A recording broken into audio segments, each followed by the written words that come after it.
मागच्या वर्षी 19 फेब्रुवारीच्या आदल्या दिवशी संध्याकाळी शाळेतली काही लहान मुलं अशीच दरवाजावर आली आणि वर्गणी मागायला लागली.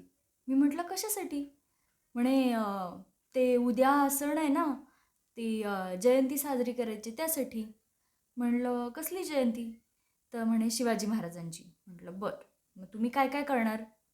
तर ती मुलं अगदी निरागसपणे म्हणाली, काय नाही, आम्ही फोटो आणणार शिवाजी महाराजांचा, हार फुलं घालून पूजा वगैरे करणार आणि पेढे वाटणार आणि डीजे लावून नाचणार.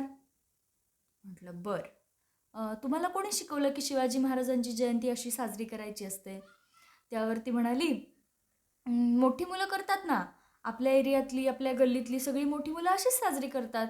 मग ते बघून आम्ही ठरवलं की आमचं आमचं लहान मुलं मिळून आम्ही असं करणार. म्हटलं बरं, देते तुम्हाला वर्गणी, पण काही माझ्या प्रश्नांची उत्तरं द्या. चालेल? ती म्हणाली हो.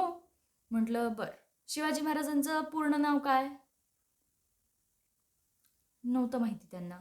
मग मी विचारलं, शिवाजी महाराजांचा जन्म, उद्या तुम्ही जयंती साजरी करताय म्हणजे तुम्हाला हे माहिती असेल की त्यांचा जन्म कुठे झाला आणि कधी झाला? नव्हतं माहिती त्यांना.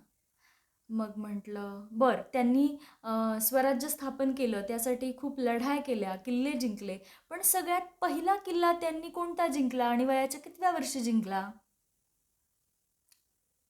तेही माहीत नव्हतं त्यांना.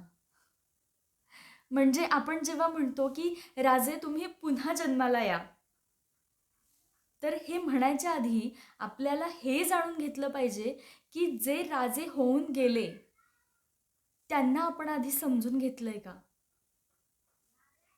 शिवजयंतीच्या हार्दिक शुभेच्छा.